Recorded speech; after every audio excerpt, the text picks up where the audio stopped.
Nem tudo que o olho pode ver se trata de realidade material. Ernesto chegou pontualmente às 7 horas da manhã na escola. Ainda que fosse a primeira vez que ia àquele lugar, não teve dificuldade em reconhecê-la. Afinal de contas, todas as escolas públicas são muito parecidas. Os muros costumam ser amarelos, embrejados de chuva, com grandes letras pintadas em azul, onde se lê o nome da instituição. Ele sorriu para si mesmo, dando-se conta disso pela primeira vez, e entrou. Estranhamente, não havia ninguém na diretoria para recebê-lo, nem na secretaria e nem nas outras salas. Porém, ao apontar no corredor, ele compreendeu por quê. As pessoas estavam reunidas em uma sala bem ao fundo da escola, a última sala, no fim do corredor, para onde ele se dirigiu imediatamente, ansioso por conhecer seus alunos. Mas ao atravessar o corredor, ele teve a estranha impressão de que alguma coisa estava fora de lugar. Apesar de nunca ter estado naquela escola antes, o ambiente lhe parecia extremamente familiar, como se ele conhecesse cada lugarzinho, cada sala e cada canto daquela escola. Entretanto, como já dissemos antes, todas as escolas públicas são parecidas, e ele seguiu caminhando rumo à sala que o esperava. Estranhamente, todas as outras salas de aula estavam vazias e não havia ruído nenhum de qualquer pessoa por todo o ambiente, como se a única coisa que estivesse acontecendo naquele momento se resumisse à última sala. Apresentou-se aos alunos e prontamente começou a passar o material, escrevendo na lousa, de costas para a turma. Foi quando teve a sensação incômoda de que cochichavam pelas suas costas, comentavam qualquer coisa que ele parecia ser o único a não saber naquela sala. Ouviu os cochichos e os risos abafados vindo por parte dos alunos, mas ao virar-se, eles disfarçavam, ficavam sérios e pareciam muito concentrados em copiar a matéria que ele escrevia no quadro. Ernesto julgou que o melhor caminho seria ignorá-los para dar continuidade ao seu trabalho e dar continuidade à aula. Porém, nesse instante, percebeu que os alunos pareciam desafiá-lo, passando dos limites. Alguém havia acendido um cigarro e fumava dentro da sala. O cheiro não deixava dúvidas. Não estava vindo de outro lugar, senão de lá mesmo. E isso o revoltou. Voltando para os alunos, encarou-os e eles pareceram atônitos, sem compreender, diante da pergunta: quem está fumando? Ninguém respondeu. Ele foi passando por entre as filas das cadeiras e, para surpresa dele, sem nenhuma explicação razoável, cada um dos alunos, à passagem dele, encostava a mão na parede, e nesse lugar surgiu uma marca como de uma queimadura, como se a mão que encostasse aí estivesse consumida por chamas que deixavam na parede uma marca de queimado em forma de uma mão, de cada uma das mãos deles. Sem que ninguém se dignasse a explicar a ele por que faziam aquilo e nem tampouco encontrar vestígios de cigarro aceso ou apagado, ele voltou ao seu lugar inicial e, para grande surpresa dele, também na lousa onde ele estava escrevendo, também havia a marca de uma mão, da mesma forma que do lado de cada aluno, uma mão enorme que escorria pela tela como se a pessoa que ali tivesse encostado tivesse tombado, tentando se apoiar no quadro. Ele virou-se outra vez, a fim de descobrir quem tinha feito aquela brincadeira e tratar de convencê-los a encerrar aquilo para que a aula pudesse continuar. Mas nessa hora, a sua surpresa foi tremenda. As marcas das mãos na parede tinham crescido de uma tal maneira que tomavam toda a parede, chegando até o teto. E quanto a isso, era inútil perguntar. Não haveria uma explicação lógica. Nenhuma daquelas pessoas poderia ter subido tão alto apenas durante o tempo que ele estava de costas, prestando atenção na marca da lousa. E o teto também agora se via diferente. Tinha manchas de fumaça e a madeira estava aparente, como se uma grande chama tivesse consumido o forro, deixando à mostra o telhado. Os alunos seguiam impassíveis diante de tal cena, como se só ele pudesse ver aquilo, como se não participassem do espanto que causava nele ver aquela cena. Diante daquela situação, que se tornava a cada momento mais insólita, ele sentiu uma náusea, uma espécie de torpor, que começou com um cheiro de fumaça, mas agora já não era de fumaça de um cigarro. Era como se aquele ambiente estivesse em chamas, e uma fumaça negra e bolorenta tomasse conta de suas narinas, impedindo sua respiração. Entretanto, o ambiente estava absolutamente claro, sem nenhum vestígio que explicasse aquele cheiro que o sufocava. Nessa hora, a sirene do colégio tocou, e sua confusão foi completa. Não era tempo de já ter um intervalo, afinal, não fazia tanto tempo que tinha iniciado a aula. Os alunos foram se levantando, recolhendo as coisas, e começaram a se retirar, um por um. Passavam por ele e diziam: "Foi bom revê-lo, professor." O que também soava estranho, porque ele era um professor novato. Entretanto, todos agiam com a naturalidade de um reencontro. Atordoado, ele olhou o relógio e constatou que já tinha passado todo o tempo da aula, e nesse momento ele se deu conta de que parecia estar vivendo um momento paralelo, onde o tempo passava de forma desigual para ele, enquanto para os alunos parecia absolutamente natural que todo aquele tempo tivesse passado e agora eles começavam a se retirar. O professor, no entanto, manteve-se ainda um tempo na sala, contemplando aquela cena dos meninos sumindo pelo corredor. E foi nessa hora que ele percebeu que o outro lado do corredor, que dava para a saída da escola, não havia nada.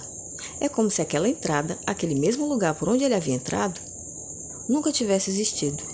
Tudo se dissipava numa espécie de luz branca, muito forte, onde os alunos seguiam naquela direção, simplesmente desapareciam, sumiam, sem qualquer explicação que minimamente fizesse sentido.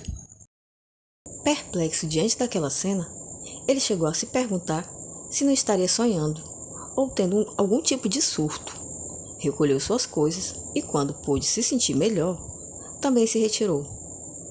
Mas não se atreveu a seguir pelo mesmo corredor por onde os meninos haviam sumido. Fez a volta, atravessou o pátio, buscando outra maneira de sair da escola. Atordoado, a passos urgentes, precisando sair dali da forma mais rápida possível, não aceitando que aquilo se tratasse de um sonho, pesadelo ou loucura.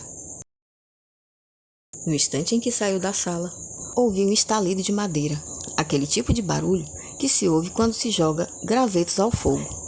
E esse estalido vinha do teto.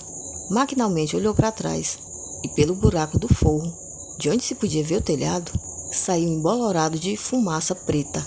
Mas agora ele já não sentia cheiro nenhum. Entretanto, a visão não parou por aí. Ele começou a ver 1000 línguas de fogo, lambendo as paredes por toda parte onde havia marcas de mãos, inclusive onde havia aquela mão na lousa, onde ele tinha estado as últimas horas. Em poucos instantes, a sala já não existia, completamente engolida pelo incêndio. Tomado de um frenesi repentino, ele arrancou-se dali, no sentido de sair daquele lugar, e a poucos passos de onde estava, percebeu que já não estava sozinho. Havia um grupo de alunos, e agora eram outros, que ele ainda não tinha visto. Não se tratavam dos mesmos alunos a que ele tinha acabado de dar uma aula. Ele se dirigiu até lá, procurando entender o que acontecia, onde tinham estado aquelas pessoas o tempo inteiro. Sentiu-se um pouco encorajado de saber que não estava sozinho naquele lugar e que havia mais gente para explicar a ele o que havia acontecido naquela sala, ou o que estava acontecendo, enquanto aquelas outras pessoas se reuniam, devidamente fardados como alunos do lugar, mas fora de sala, num lugar além da quadra. Estavam todos de pé, de forma solene, prestando bastante atenção a alguma coisa que acontecia, e que, a princípio, ele imaginou que fosse uma aula, mas não era. De fato, se tratava de uma cerimônia, um tipo de homenagem póstuma aos alunos mortos no incêndio, em uma das salas daquele colégio. Havia várias fotos expostas em homenagem a cada uma das vítimas, e para completo espanto de Ernesto, todos aqueles rostos nas fotos eram exatamente o dos alunos para os quais ele tinha acabado de dar uma aula, julgando que estivessem vivos. Sentiu um nó na garganta, não soube como reagir a essa descoberta, e foi se aproximando cada vez mais, como se uma força magnética e invisível o atraísse para aquele lugar, onde ele certamente não queria estar, porque estava chocado, mas era arrastado até lá, como se houvesse alguma coisa ali que ele precisasse descobrir. E não demorou muito. No centro de todas aquelas fotos, dos alunos mortos, vítimas do incêndio, havia uma faixa destacando uma fotografia em particular. E essa faixa podia-se ler a frase: Lembranças eternas do saudoso professor Ernesto. A foto que estava aí era a sua própria foto. Congelado de terror, diante daquela constatação, ele tentou gritar, mas a voz não saiu. Tentou tocar aquelas pessoas que solenemente ouviam a missa que estava sendo rezada pelos mortos, mas foi inútil.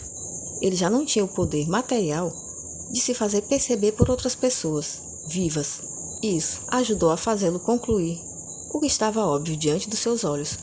Ernesto estava morto, e aquela aula tinha sido apenas uma estratégia do destino ou da morte para fazê-lo ter a consciência de que já não fazia parte deste plano. E, por fim, seguia em paz por um caminho de luz, da mesma maneira que havia acontecido com os alunos. Agora, ele podia compreender por que desde o princípio, a escola lhe pareceu tão familiar. Ele tinha trabalhado lá a sua vida inteira. E tal como na vida, foi na morte. Ernesto morreu no dia do incêndio, que começou por uma brincadeira de mau gosto, quando o aluno teria acendido um cigarro na sala, e ao ver o professor, jogou a bituca para cima, o que fez com que ela se prendesse no teto e causasse um incêndio de proporções tão grandiosas que a maior parte dos alunos, juntamente com o professor, não puderam escapar da tragédia. Os que sentavam mais próximos à porta e que agora celebravam aquela cerimônia em homenagem a eles, conseguiram se salvar. Isso explicava tudo. A única aula que estava tendo naquele colégio era essa homenagem à turma da última sala do corredor. Ernesto teve um flash de memória e lembrou-se, como se pudesse assistir a si mesmo dentro daquela sala, outra vez, tentando com todas as suas forças salvar os seus alunos. Afinal, muitos daqueles que estavam lá agora estavam vivos por conta da sua grande generosidade em pensar antes nos alunos do que nele mesmo. E foi assim, um a um, até o momento que, sufocando de tanta fumaça, ele cambaleou e se encostou na lousa. Dizem que a marca de sua mão em chamas tinha se mantido no mesmo lugar. Inclusive, quando, na hora da queda, ela escorregou para baixo, alongando aquela marca dramática de uma mão em chamas que escorrega e cai. Ernesto havia, portanto, morrido no afã de salvar os seus alunos. E não à toa, a sua foto estava em destaque naquela cerimônia de homenagem. E foi dessa maneira que seu espírito pôde, por fim, encontrar o caminho de luz e descansar em paz. Sua tarefa, nesse plano, estava cumprida. E nesse momento, ele seguiu pelo mesmo corredor onde seus primeiros alunos haviam sumido, e sumiu como eles, deixando para trás aquela missa onde os alunos que participaram provavelmente nunca saberão que pela última vez o saudoso professor Ernesto esteve com eles. Bom, gente, por hoje é isso. Eu espero que vocês tenham gostado da história. Não se esqueça de curtir, compartilhar, que isso ajuda muito o canal e eu agradeço muito a cada um de vocês. Eu fiquei uns tempinhos, uns diazinhos. Acho que vocês devem ter percebido que eu tenho postado bem menos vídeos ultimamente. É porque a minha mãe está com um probleminha de saúde e eu tenho ficado bastante tempo no hospital com ela internada. Mas toda folga que eu tenho, eu venho aqui e faço um esforço. Bom, eu vou tentar ficar postando sempre que eu puder, mas é porque realmente está muito corrido aqui. De toda forma, obrigada pelo apoio, pela confiança de vocês, um grande abraço e até o próximo vídeo, que eu vou tentar fazer o mais depressa possível.